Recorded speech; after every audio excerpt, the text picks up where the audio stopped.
देश के अंदर ऐसी ऐसी सतियां, ऐसे ऐसे जति पुरुष हुए हैं जिनकी कीर्ति, जिनका इतिहास, जिनका जीवन आज तक हम लोगों के सामने है और लोगों को सुना सुना करके उनका जीवन, उनकी कीर्ति और बताया जाता है, समझाया जाता है कि किस सती ने कितना कष्ट उठाया जिसके कारण आज तक उसका नाम लिया जाता है, और किस जति ने कितना कष्ट उठाया इसलिए आज तक उनका नाम लिया जाता है।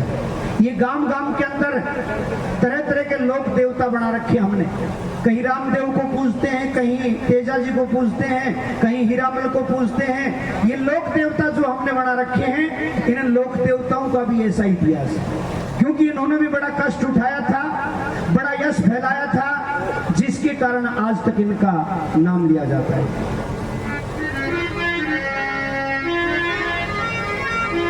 ये आगा के बैठ जाओ ना तो मैं सटवा जमा उड़ा दूं। ये तो उड़ाना जाने तो कहोड़ा इसे मारा। सत्य कीर्ति सजनों की चलगढ़ के बीच में हुए मैं नेपाल महाराज, एक प्रजा मौज उड़ाया करती वो करे धर्म का राज, करे धर्म का राज भूप के घर में कुलवंती नारी, घर में कुलवंती नारी, उसकी कोख से जन्म लिया सुल्तान कंवर हुए मणिधारी, उसकी कोख से जन्म लिया सुल्तान हुए मणिधारी, सुल्तान कंवर हुए मणिधारी, सुल्तान कंवर हुए मणिधारी। 12 साल की उम्र हुई जब क्या हृदय में ज्ञान हुआ, हो जब क्या हृदय में ज्ञान हुआ, कुछ बच्चों के संग लगा खेलने, वो कुबद करे से तान हुआ, खेलने वो कुबद करे से तान हुआ, कुबद करे से तान हुआ, कुबद करे से तान हुआ।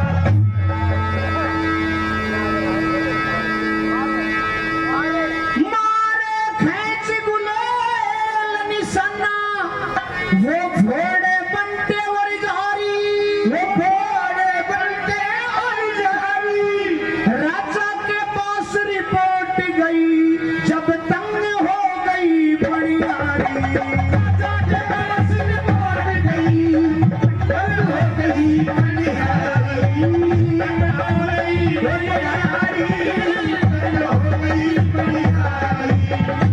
राजा में नेपाल ने हुक्म दिया खजाने से खर्चा ले जाओ, वो खजाने से खर्चा ले जाओ, मेरे लाल को कुछ भी कहूँ नहीं, पित्तल के बर्तन बनवाओ, लाल को कुछ भी कहूँ नहीं, पित्तल के बर्तन बनवाओ, पित्तल के बर्तन बनवाओ, पित्तल के बर्तन बनवाओ।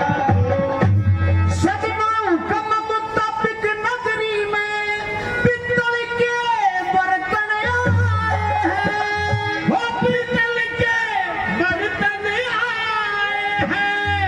उधर कंवर ने लोहे के शरतीर कमान बनाए, उधर कंवर ने लोहे के शरतीर कमान बनाए, तीर कमान बनाए, तीर कमान बनाए। वो नगर निवासी फिर दोबारा एक लेकर के फरियाद गए, एक लेकर के फरियाद गए, गुरुदेवी सिंह की नगरी थी वो ग्राम नौरंगाबाद गए, वो गाँव नौरंगाबाद गए, गाँव नौरंगाबाद गए, गाँव नौरंगाबाद गए। कीचलगढ़ नाम का शहर, और उस कीचलगढ़ के अंदर राजा हुए जिस राजा का नाम था मैनपाल। उस राजा मैनपाल के घर पे गुरु गोरखनाथ जी महाराज की कृपा से एक काफी दिनों के बाद, शादी के काफी समय के बाद एक लड़का पैदा होता है, जिस लड़के का नाम बचपन के अंदर ब्राह्मणों ने ढोल कुमार रखा था, लेकिन बाद में उस लड़के का नाम बदल करके सुल्तान रख दिया गया। तो आपको शुरू से सुल्तान के नाम से ही बताते चलते हैं कि जिस समय लड़के सुल्तान की उम्र 12 वर्ष की होती है तो कुछ बदमाश लड़कों की संगत में बैठना शुरू कर दिया और न्यू क्या करें, जैसा खाएगा अन्न वैसा हो जाएगा मन। जैसी संगति में इंसान बैठता है वैसा असर जरूर आ जाता है। बदमाश लड़कों की संगत में बैठने लग गया और बदमाशी करना सीख गया। बदमाशी भी क्या करे, गुलेल बना रखी, पण घट पे जाके खड़ा हो जा, कोई भी पनियारी पानी भर के चल रहे और पीछे से गुलेल की कांकरी मार दे। अलबत्ता वह मटकी फूट गया और मटकी ना फूटा तो शेर निकल जाए, फिर वो तुरली कूदती अच्छी लगती। यो एक खेल बना रखा। गांव की पनियारी इकट्ठी होकर के राजा के पास में गई और राजा से कहने लगी, महाराज इस आपके राजकुमार को समझाओ, ये रोज हमारी मटकी फोड़ देता है, हमारे कपड़े भिगो देता है, महाराज बड़ी बदमाशी करता है। राजा मैनपाल कहने लगा, भाई पनियारियों, ये मेरी बुढ़ापे की औलाद है और इस बुढ़ापे की औलाद को क्या समझाऊं, क्या सजा दूं, क्या दंड दूं इसको। मैं आपसे हाथ जोड़ के प्रार्थना करता हूं, आप एक छोटा सा काम कर लो।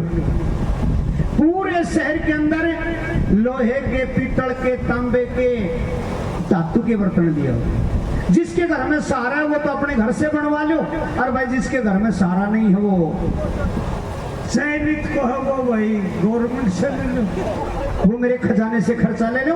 और पूरे शहर के अंदर लोहे के, पीतल के, तांबे के, धातु के बर्तन आ गए। सारे शहर के अंदर टोकरियां हो गई। अब एक पनियारी पानी भर कर चल ली। सुल्तान ने गेल से गुलेल की कांकरी मारी, अब वह पीतल की टोकरी के फूटे नहीं फूटी। सुल्तान विचार लगा रहे, तेरा तो खेल ही खराब हो गया। बड़ा उस्ताद, बड़ा चतुर लुहारा का गाड्डा में गया और जाके लुहारा ने बोले, एक काम करो भाई, मैंने लो का तीर का बाण बना के दो। राजा का लड़का ने कौन ना ठीक लो का तीर का बाण बनवा लिया, पण घट पे जाके खड़ा हो गया। एक पनियारी पानी भर के चल ली और पीछा से सुल्तान ने वो तीर खींच के मारा, टोकरी का आर पार निकल गया। अब गुलेल की कांकरी थे तो एक साइड में ही पानी कूदा करता, तीर आर पार निकल गया, दोनों साइड में पानी कूदने लग गया। सुल्तान मन में सोची, यो खेल बढ़िया डबल हो गई, डबल खेल हो गया। सारे शहर के नर नारी, पहली बार तो पनियारी गई थी, दूसरी बार मर्द औरत सब मिलकर के राजा मैनपाल के पास में गए और जाकर के राजा से कहा कि महाराज आज हम आखिरी फैसला लेकर के आए, या तो आपका राजकुमार इस शहर के अंदर रहेगा या फिर हम रहेंगे। क्या कहने लगे वो सारे के सारे नर और नारी राजा मैनपाल से, सुनिए।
हुआ ना इंतजाम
मार थोड़े बनते और जारी गया लोहे के सर पर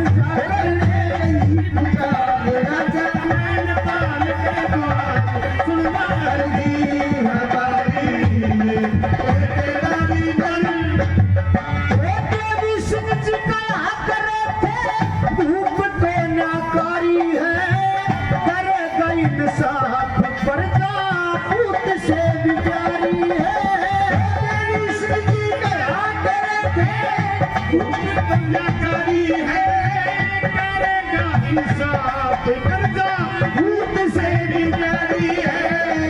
राजा मैनपाल पूछने लगे कि हुआ क्या, आज सब के सब दोबारा इकट्ठे होकर के क्यों आए हो, कारण क्या है।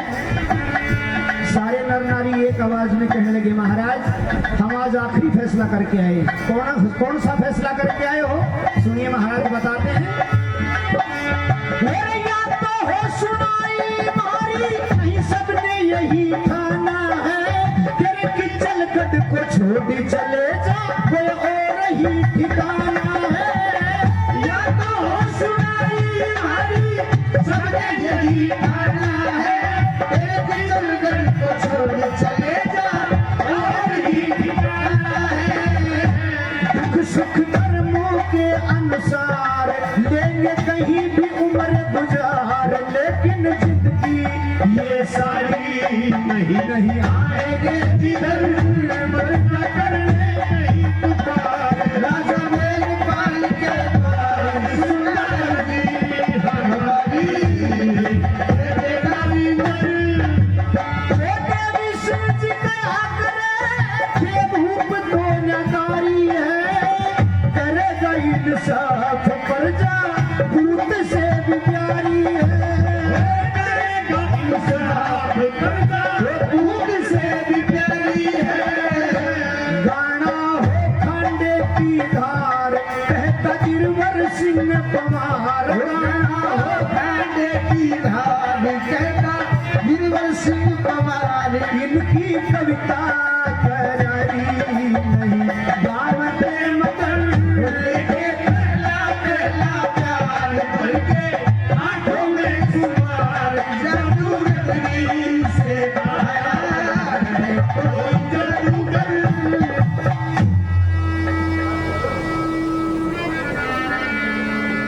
सारी प्रजा कहने लगी महाराज आपने कहा था कि धातु के पित्तल के बर्तन बनवा लो, आपके कहने से हमने वो पित्तल के धातु के बर्तन भी बनवा लिए, लेकिन यो तेरा छोरा है ना यो तारसर मारसर दोनों से ज्यादा होशियार के बाद महाराज हमने तो पित्तल के बर्तन बनवाए और इसने लोहे के तीर कमान बनवाए लिए। आज एक पनियारी की टोकनी के तीर मार दिया और यो तो शुक्र से वो तीर टोकनी के लग गया। जब वो तीर किसे पनियारी के लग गया तो ठीक हो सब पिलान उथल जा। महाराज या तो हो सुनाई मारी नहीं सबने यही ठाना है तेरे किचलगढ़ को छोड़ चले जा कोई और ही ठिकाना है। दुख सुख कर्मों के अनुसार लेंगे कहीं भी उम्र गुजार लेकिन जिंदगी ये सारी नहीं आएंगी। ये ग्राम कोजिंदा से श्रीमान कंवर सिंह जी आज के इस कार्यक्रम में आज की कीर्तन में श्रीमान सौर भी सम्मान करते हैं कंवर सिंह जी कोजिंदा से बहुत बहुत धन्यवाद। और ये ढोला की ढाणी से श्रीमान रणवीर जी अपनी तरफ से वो भी आज के इस कार्यक्रम में सौर भी सम्मान करते हैं श्रीमान रणवीर जी ढोला की ढाणी से बहुत बहुत धन्यवाद।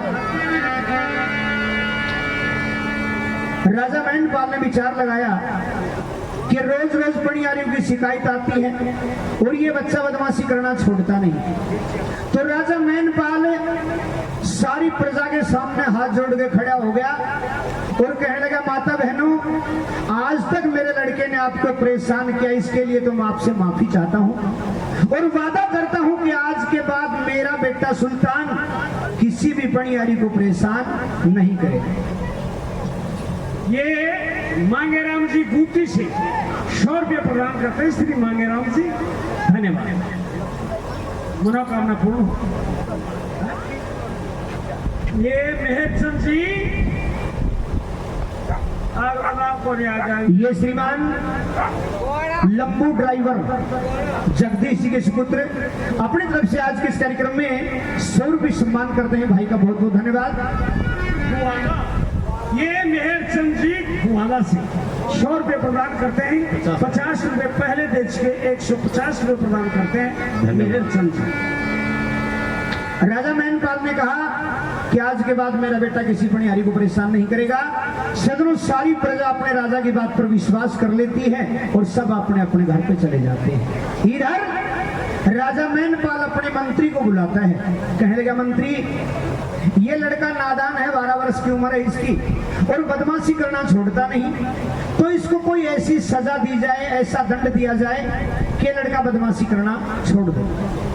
मंत्री कहने लगा महाराज मैं क्या सजा बताऊंगा, आप राजा हैं, समझदार हैं और आपका ही लड़का है, तो सोच समझ करके आप ही कोई सजा इसके लिए बता दो। राजा कहने लगा मेरे से सजा पूछना चाहते हो तो मंत्री आप एक तांबे का बोर्ड ले आओ, उस तांबे के बोर्ड पर आप लिखना शुरू कर दो, जो मैं बताता हूँ वो सजा इस लड़के के लिए लिख दो। ये बात है। क्या लिखता है?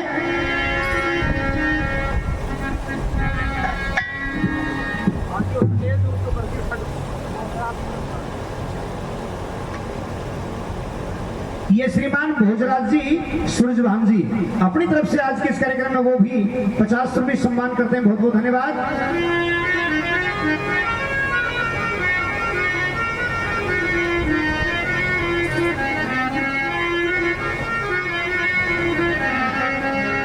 राजा कहने लगा यूं बोला एक नहीं कई बार सुना जा,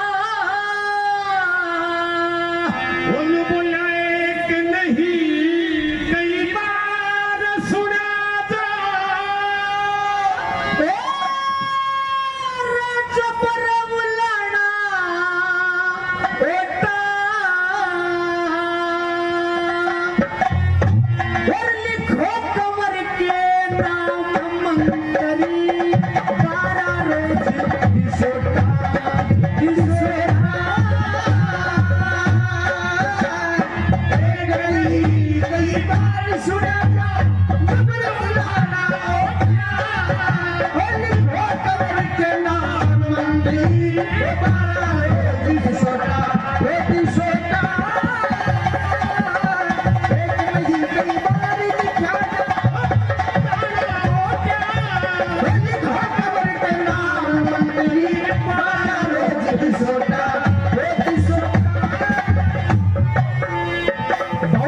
समझाया लेकिन बुद्धि का नादान है, बाल हट चढ़ा हुआ हृदय में न ज्ञान है, प्रजा को ये तंग करता हो रहा शैतान है, प्रजा को ये तंग करता हो रहा शैतान है, प्रजा को ये तंग करता हो रहा शैतान है। राजनीति बतलाती है राजा का जो काम हो, दुख सुख सारे पूछने का प्रजा में इंतजाम हो, आप चाहे दुख भोगे पर जनता में आराम हो, आप चाहे दुख भोगे पर जनता में आराम हो, आप चाहे दुख भोगे पर जनता में आराम हो, मेरी प्रजा के दुख दूर करो, प्रजा के दुख दूर करो, मन लाभ रहो चाहे टोटा, ये राजवंश पोशाक कार चाहे लेना पड़े लंगोटा लंगोटा, वो एक नहीं कई बार लिखा जा, कमल लिखो कमल के नाम मंत्री, 12 रोज किसोटा। और मंत्री एक काम करना, क्या महाराज सुनिए, लिख देना वो 12 रोज नगरी में ना आवेगा, जंगल में चला जमन शान ना दिखावेगा, होगा परेशान जब आप मान जावेगा, होगा परेशान जब आप मान जावेगा, होगा परेशान जब आप मान जावेगा, इतना रहे दान मेरी आँख का ये तारा है, इसी का धन दौलत माल राजपाट सारा है, राखने निगरानी मुझे जिंदगी से प्यारा है, राखने निगरानी मुझे जिंदगी से प्यारा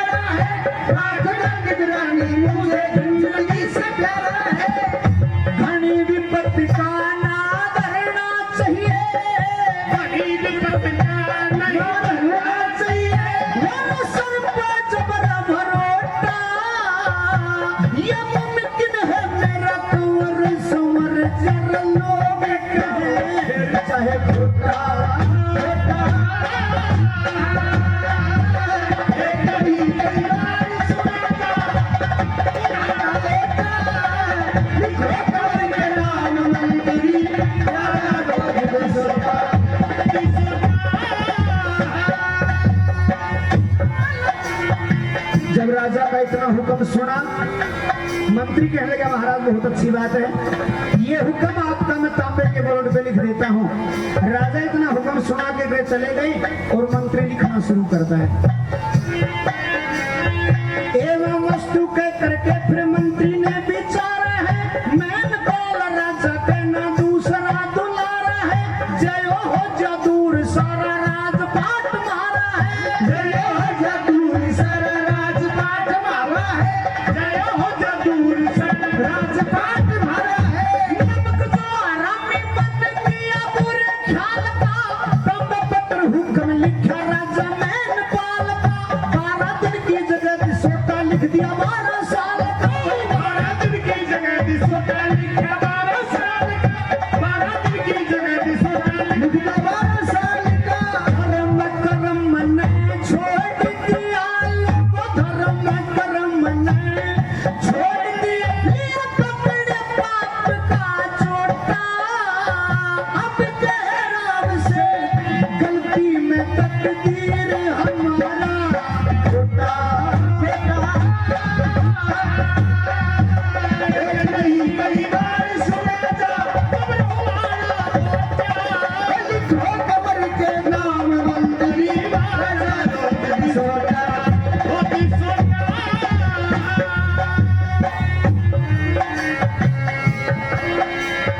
लौट के सुल्तान आया सामने, जब ध्यान हो गया किसने किया ये माया रस्ती, सोच के हैरान हो गया नीचे कदम नीचे रह गया क्या मेरे भगवान हो। नीचे कदम नीचे रह गया क्या मेरे भगवान हो, नीचे कदम नीचे रह गया क्या मेरे भगवान हो गया। गावड़ियों की कदर बता दी, घर घर में गावड़ियां हो गए। एक ढोलक की पेटी लेके वृथा मुंह बावड़ियां हो गए। बोलने तक का ध्यान नहीं वो छंद बनावड़ियां हो गए, बोलने तक का ध्यान नहीं वो छंद बनावड़ियां हो गए, बोलने तक का ध्यान नहीं वो छंद बनावड़ियां हो गए। जितने कवि कविता करते, जितने कवि कविता करते, गिरवर सिंह सबसे छोटा भाई हारी रहे। कविता लिख कर जब जब लावे छोटा, एक नहीं कई बार सुना जा लिखो कब्र के नाम मंत्री महाराज सोटा सोटा। राजा ने हुक्म सुना दिया और राजा चले गए। ये जगदीश जी के सुपुत्र लंबू ड्राइवर जो अपनी तरफ से 100 रुपए पहले दे चुके हैं और 50 रुपए सिराज ने भी और देते हैं। ड्राइवर साहब भाई का बहुत बहुत धन्यवाद। राजा चला गया, पीछे से मंत्री ने लिखना शुरू कर दिया। एवं वस्तु कह करके फिर मंत्री ने विचारा है, इसमें नेपाल राजा का ना दूसरा दुलारा है, दूसरा लड़का कौन है इसके। जय हो जा दूर, तो फिर सारा राजपाट मारा है। जय किसी तरह से वो लड़का सुल्तान मर गया तो इस राजा के बाद में राजपाट अपना हो जाएगा। नमक जो हरामी मन किया बुरे ख्याल का, तांबे के बोर्ड को हुक्म लिख दिया राजा मैन पाल का, और 12 दिन की जगह दिसोटा लिख दिया 12 साल। 12 साल का दिसोटा लिख दिया, बोर्ड लगा दिया। सारे शहर के अंदर ये खबर आग की तरह से फैली। राजा मैनपाल कहने लगे, अरे मंत्री, अरे दुष्ट रे पापी बेईमान, बुढ़ापे में गुरु गोरखनाथ जी महाराज की कृपा से एक लड़का जन्मा था और इस लड़के को तूने 12 साल का दिसोटा दे दिया। मैंने तो 12 दिन के लिए कहा था। मंत्री हाथ जोड़ के बोले, महाराज मेरे तो हाथ बैग को मैं तो 12 दिन की जगह 12 साल का लिख दी। कोई बात नहीं, गलती हो गई, जाओ दोबारा 12 दिन का लिख देता हूँ। राजा कहने लगा, नहीं मंत्री, अब जो हुक्म शहर में फैल गया वो फैल गया। अब यदि इस दिसोटे को आप 12 साल के बजाय 12 दिन का दोबारा लिखोगे तो सारी जनता न्यू कहेगी अगर राजा का खुद का बेटा था इसलिए सजा कम कर दी। सजनों, लौट के सुल्तान आया। जब सुल्तान बाहर से अंदर आया, लौट के सुल्तान आया, सामने जब ध्यान हो गया किसने किया ये माया रस्ती, सोच के हैरान हो गया। नीचे का दम नीचे रह गया, क्या मेरे भगवान अपने आप के लिए 12 साल का दिसोटे का हुक्म देखा। सुल्तान विचार करता है कि मेरा पिता तो मेरे को ऐसे सजा नहीं दे सकता, मेरा पिता इतना करड़ा दंड मेरे को नहीं दे सकता, लेकिन ये बीच में किसी न किसी और की कार्रवाई है।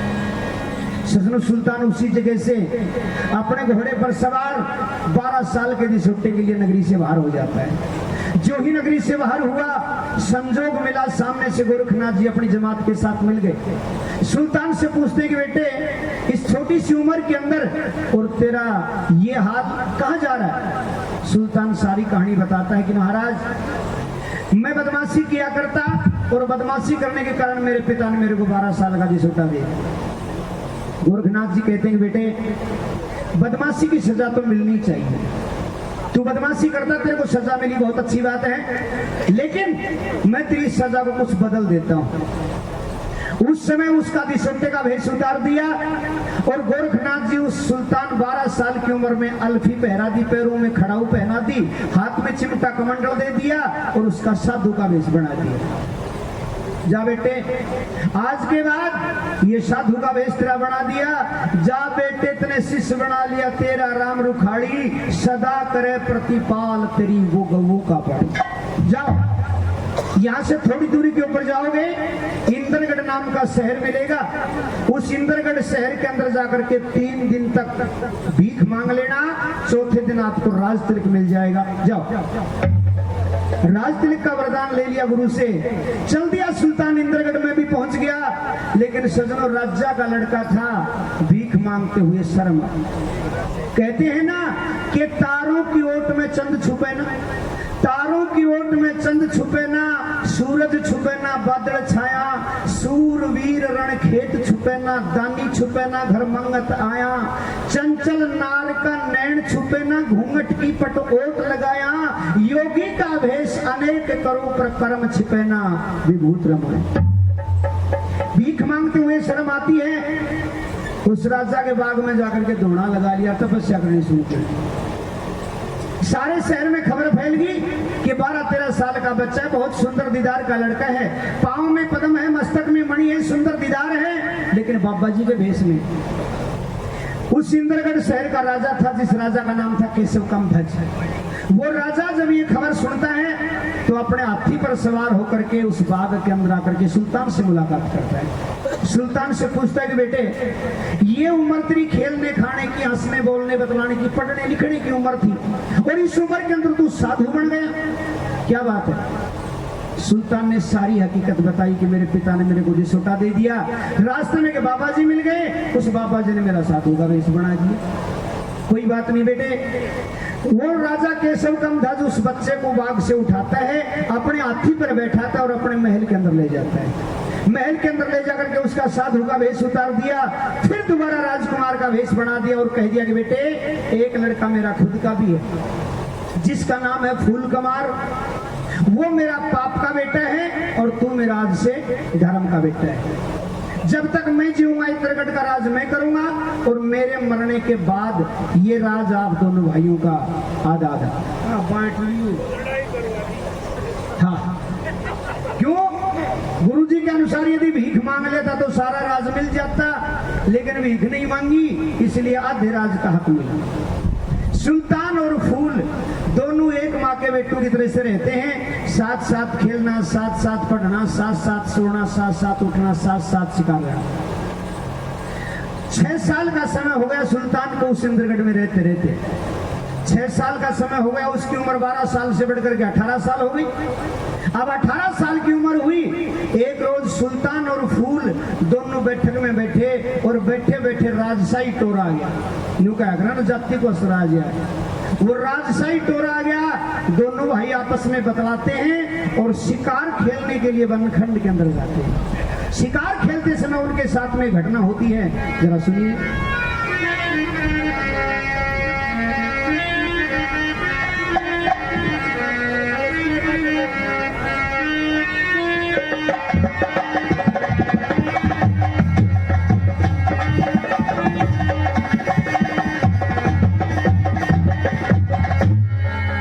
बोला मेरे भाई फूल कमार वो चलेंगे खेल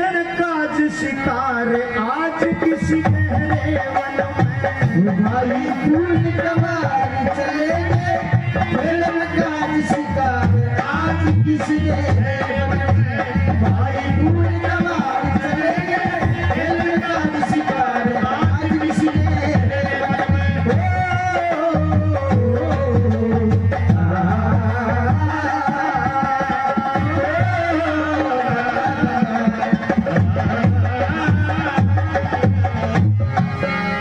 ऋषि मुनियों के दर्शनों के जंगल बियाबान में ऋषि मुनियों के दर्शन हो जंगल बियाबान में जो कोई हमको मिले राक्षस उसे जान की आन में जो कोई हमको मिले राक्षस उसे जान की आन में उसे वक्त मैदान में उसी वक्त मैदान में हम कर देंगे संहार तीर मारेंगे चमके मेरे भाई फूल कमार चलेंगे खेलन का शिकार आज किसी के भाई फूल कमार चलेंगे खेलन का शिकार आज किसी कहने बन में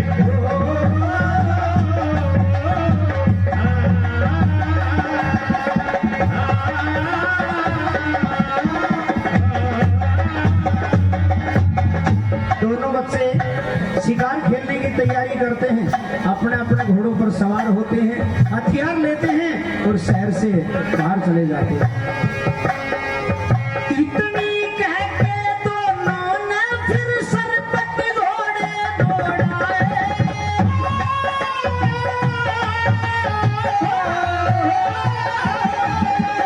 चलने से कभी थके नहीं फिर कई दफा के अजमाए वो चलने से कभी थके नहीं थे कई दफा के अजमाए जब गहरे वन में आए जब गहरे वन में आए देखी मृगा की डाल चले थे मस्त हो मन में भाई फूल कमार चलेंगे खेलन का शिकार आज किसी ने भाई फूल कमार चलेंगे खेलन का शिकार आज किसी के मन में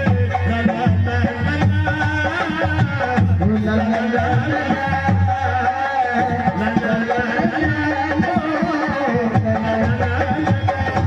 कनखट के अंदर पहुंच गए विचार था शेर की शिकार करने का लेकिन शेर को नहीं मिला एक हिरणियों की कतार आ गई हिरणिया की डार आ गई उस हिरणियों की डार के अंदर एक हिरणी ऐसी सुंदर जो सब हिरणियों से अलग दिखे सबसे सुंदर लगे फूल कहने लगे अरे सुल्तान शेर तो कौन मिले अपने तो न मार के सुल्तान कहने लगे तेरा दिमाग खराब है अरे हम छत्री के बेटे हैं हमारा धर्म नहीं है औरत के ऊपर हाथ उठाना और फिर ये तो एक हिरणी है फूल कहने लगे भाई मारे ने तो एक काम करे इसने जिंदगी पकड़ ले अपना महल में छोड़ जाऊंगा मन बहुत सुंदर लग गया सुल्तान कहने लगे हाँ ये बात तेरी ठीक है चलो दांत निशाना मारेंगे फूल कवार कहे वाणी वो दांत निशाना मारेंगे फूल कवार कहे वाणी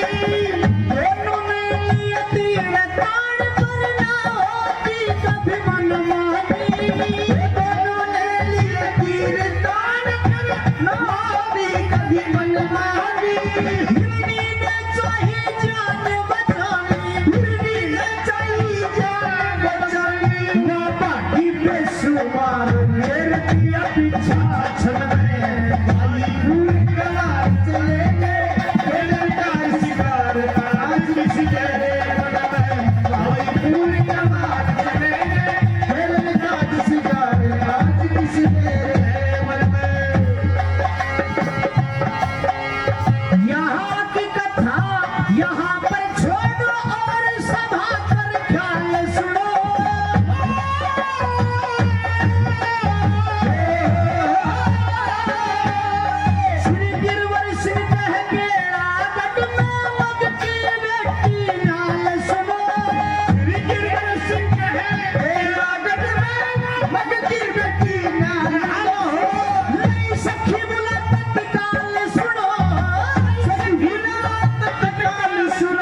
दोनों लड़के उस हिरणी के पीछे हो लिए।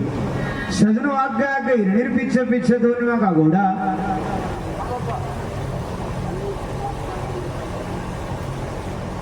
ये श्रीमान अनिल कुमार जी दयाराम जी ढोला की ढाणी से अपनी तरफ से आज के इस कार्यक्रम में 50 रुपए सम्मान करते हैं। बहुत बहुत धन्यवाद।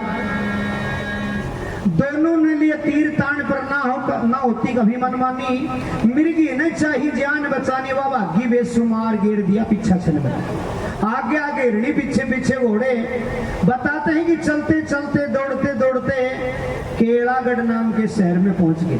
और केलागढ़ शहर के बाहर राजा मग महाराज का जनाना बाग था। उस जनाने बाग के अंदर वो हिरणी छलांग लगाएगी। सुल्तान का घोड़ा भी हिरणी के पीछे पीछे छलांग लगा गया। लेकिन फूल का जो घोड़ा था ना वो कि मेरी ढाल कमजोर था, वो भीतर कौन जा सका, बाग में बाहर रह गया। सुल्तान का घोड़ा हिरणी के पीछे बाग में पहुंच गया।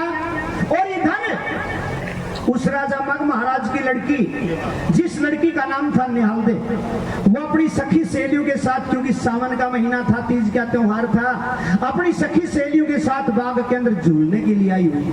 सजनों, निहालदे और एक चारण की लड़की उधो दोनों एक झूला पर झूलने लग रही और सखी आपका झूला पर झूल रही। सुल्तान जब जनाने बाग में पहुंचा, सखिया ने जनाने बाग के अंदर मर्द को देखा। सब सखी डर जाती हैं, अपने अपने झूलों से उतर उतर करके, कोई बिड़ा में बढ़ गई, कोई मकान में बढ़ गई, कोई डंडा कूद के घर में भाज गई। लेकिन निहालदे का जो झूला था वो ऊपर चढ़ रहा शिखर में। क्यों ये छोरी छापरी जब झूले ना, वो या तो झूले से दिखे जन्मती सासू का नाक का गए लूण है। झूलन लगे तो मार मार के पिंग झूला ने शिखर में चढ़ा दी। और ऊपर से पत्ता तोड़ के लाऊंगी, न्यू कहेंगी यो तेरी सासू का नाक तोड़ दिया। तोड़ के पहले तो तोड़ा करती पत्ता, अरीब नाक तोड़ से सच्चाई जड़ से तोड़ सच्चाई सड़क को भरोड़ो हो। सासू का नाक तोड़ो। वो झूला ऊपर चढ़ रहा, रुकया कौन है? सुल्तान का घोड़ा आगे निकलने लग गया, झूला की लाग गई, फिर रुक गया। सुल्तान निहालदे उधो तीनों एक जगह हुए। इंद्र भगवान ने बारिश शुरू कर दी। सुल्तान के पास में ढाल थी, तीनों के ऊपर ढाल कर ली। अब उस ढाल के नीचे खड़े खड़े सुल्तान उस लड़के निहालदे से पूछता है कि अबला ये कौन सा शहर है, कौन यहाँ का राजा है, कैसी यहाँ की प्रजा है? निहालदे बताने लगी कि जवान, इस शहर का नाम केलागढ़ है और इस शहर के राजा का नाम मग महाराज है। उसी राजा की बेटी मैं हूं, मेरा नाम निहालदे है। सुल्तान कहने लगा बहुत अच्छी बात, और सारी बात समझ में आ गई, लेकिन एक छोटी सी बात तेरे से और पूछता हूं, वो मेरे को और बता। कहने लगी पूछिए, मेरे याद होगी तो जरूर बताऊंगी आपको। पूछता है सुल्तान,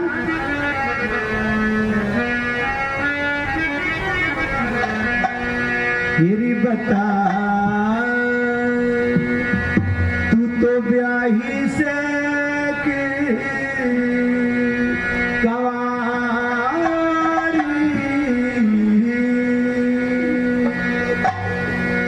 तू तो ब्याही से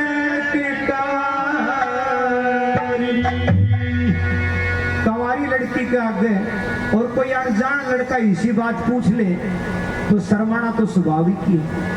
लड़की ने हाल में भी शर्मा जाती है, लेकिन सुल्तान कहने लगा लड़की नहीं, मुस्कुराओ तो जरूर गया से ये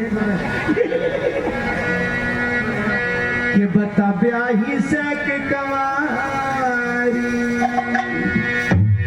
शर्म छोड़ के खोल बता दे,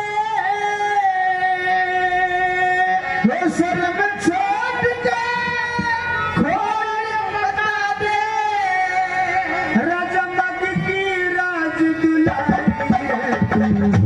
ब्याही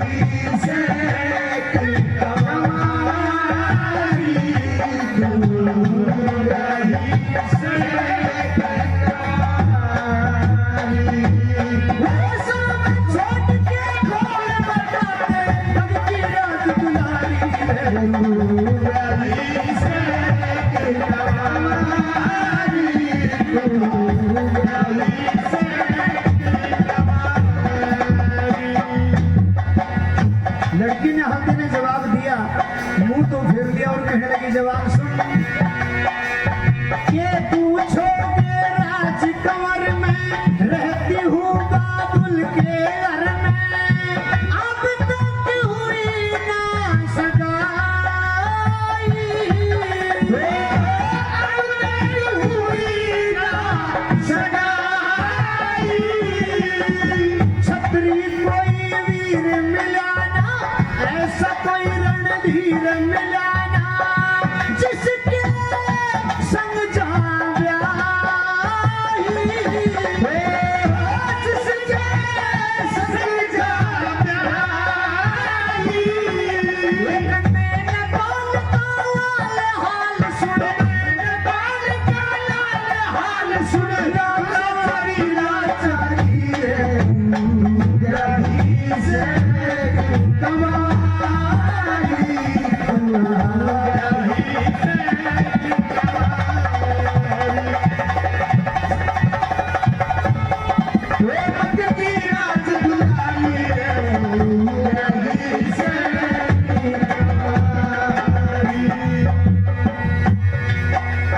जब इतनी बात सुनी सुल्तान ने कि मैनपाल का लाल पूछता है,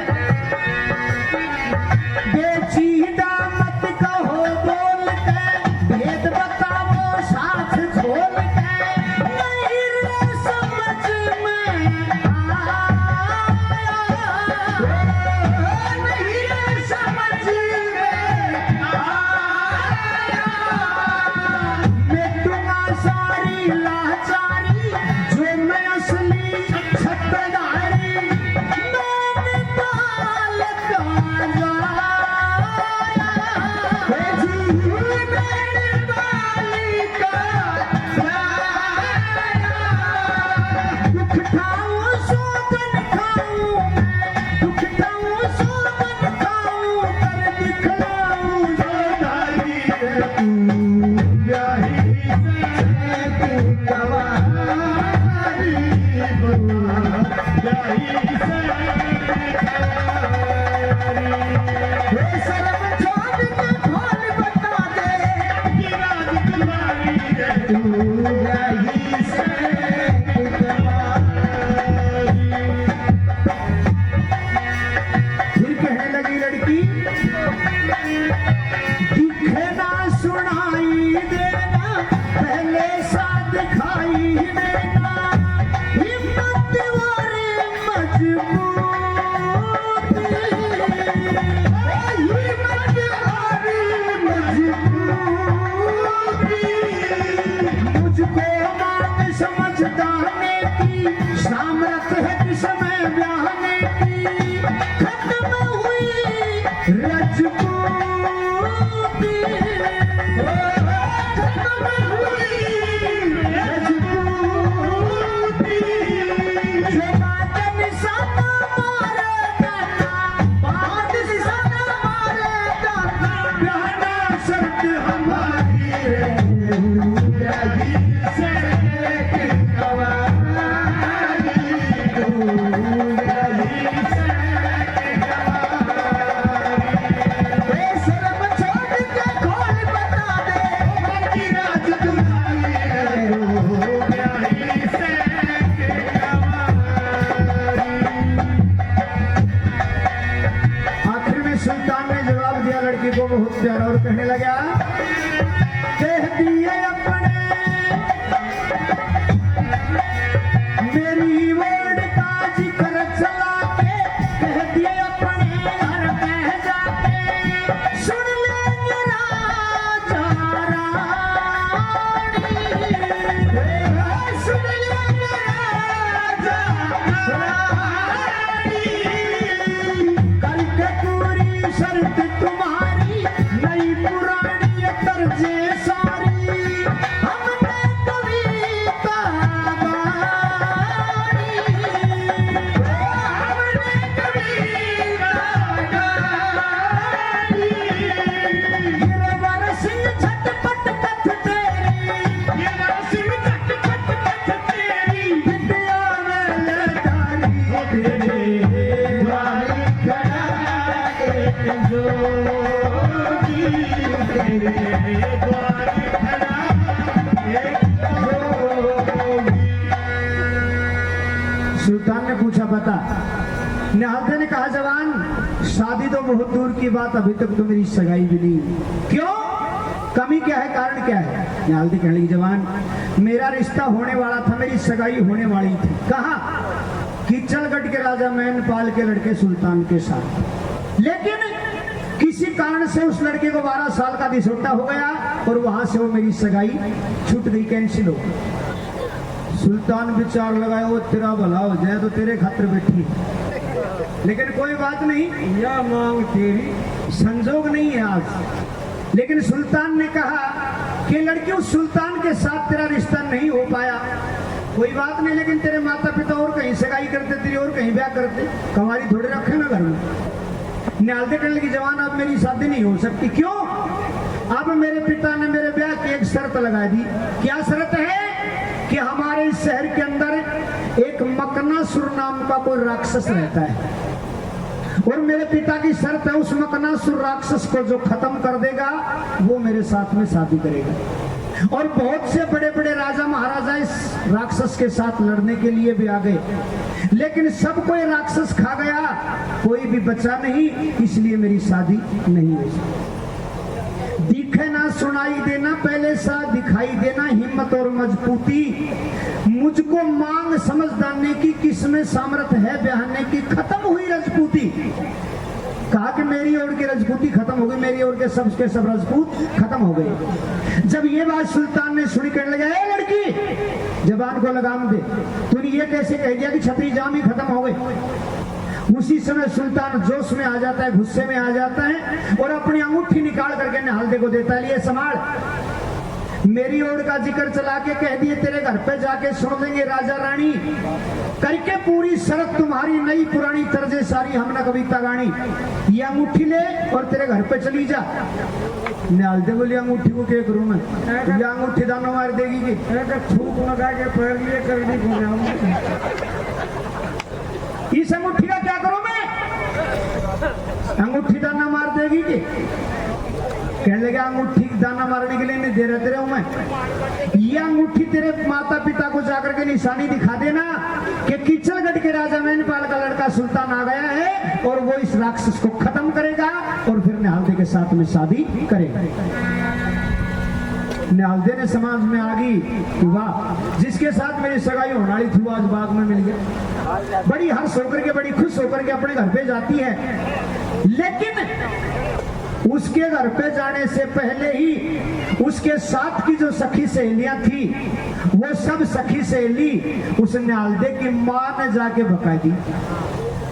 बोले ताई तू तो न्यू कहा करे थी ना कि मेरी बेटी निहालते तो दूध की दोई, क्यों क्या देखा मेरी बेटी का तुमने? न्यू बोली आज तेरी छोरी ना मां अपनी आंखें से देख के आई, क्या देखा? कल की ताई अपने जनाने बाग के अंदर पता नहीं कौन कहां का रहने वाला है, घोड़े वाला परदेसी है, और वो घोड़े वाला परदेसी तेरी लड़की निहालते दोनों उस बाग के अंदर हैं। इधर वो निहालते जब सुल्तान के पास से चली तो बाहर खड़े सुल्तान के उस धर्म के भाई फूल ने कहा बाग का डंडा की झांकी मां के देखा। निहालते के कन्ने खड़िया फूल विचार करो मूर्ति न्यू गई थी, हिरणी पकड़ के ले आए और मोड़ो छोरियां के साथ बातें लग रही, आवाज लगाई रे सुल्तान बाहर ना जा। सुल्तान बोला मैं तो कौन आऊं, तू जा, एक लाई चला जाऊं, बोले एक लाई चला जा, तू नहीं आवेगा, बोला मैं नहीं आऊंगा। सदनों दोनों भाइयों की बातों में तकरार बढ़ जाती है और तकरार भी इतनी बढ़ गई कि फूल गुस्से में भर के वापस चल पड़ा। और चलते समय फूल ने कसम खा ली कि आज ही सुल्तान ने मेरे साथ में इतना बड़ा धोखा कर दिया, रात के समय अकेले को छोड़ दिया, कोई समय कोई टाइम आएगा तो मैं भी इसके साथ में ऐसा ही धोखा करूंगा।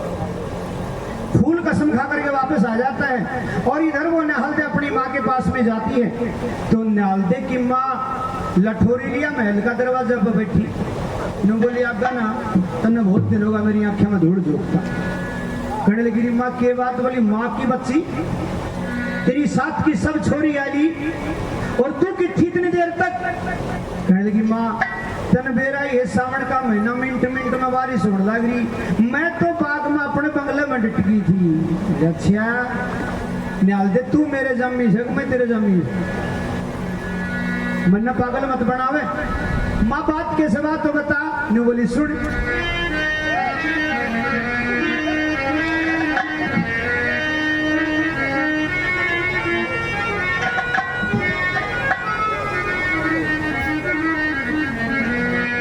न्यू बोली तय की तला दीवार नहल दे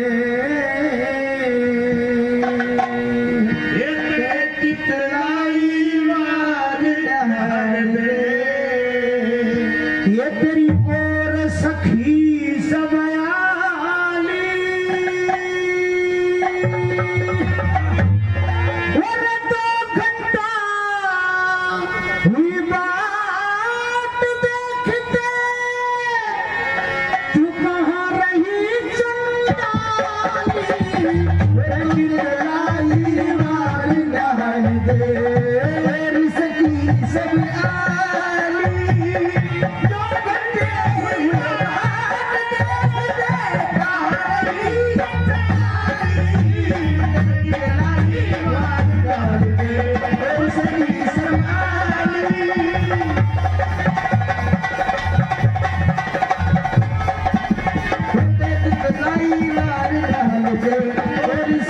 सबयाली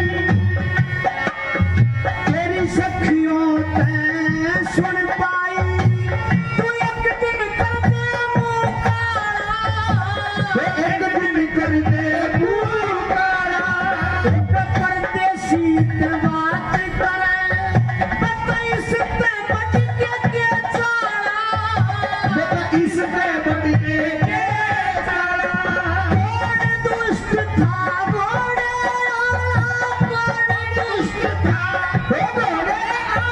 जिसे कहते नींद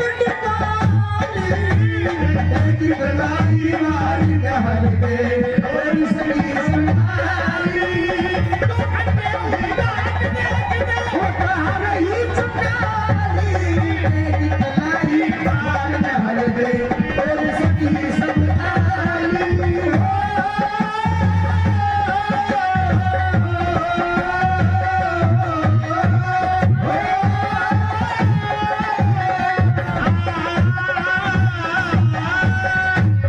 और बेटी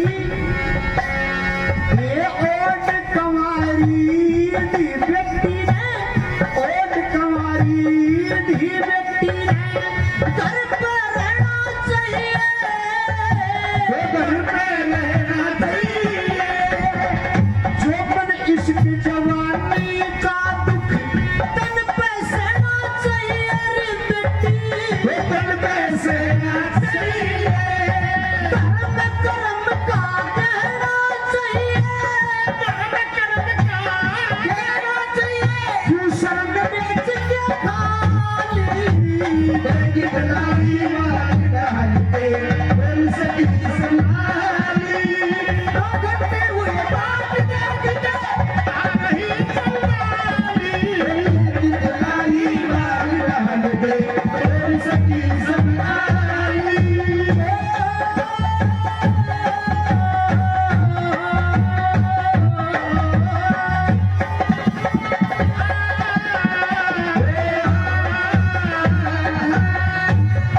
और बेटी तेरे को पता होना चाहिए तेरे पिता की कितनी बड़ी इज्जत है सारा शहर तेरे पिता को भगवान के समान समझता है और उस राजा की बेटी जब ऐसे आवारागर्दी करेगी तो फिर उस राजा की क्या इज्जत रह जाएगी कहने की सुन बेटी ये इज्जत का दाना हुआ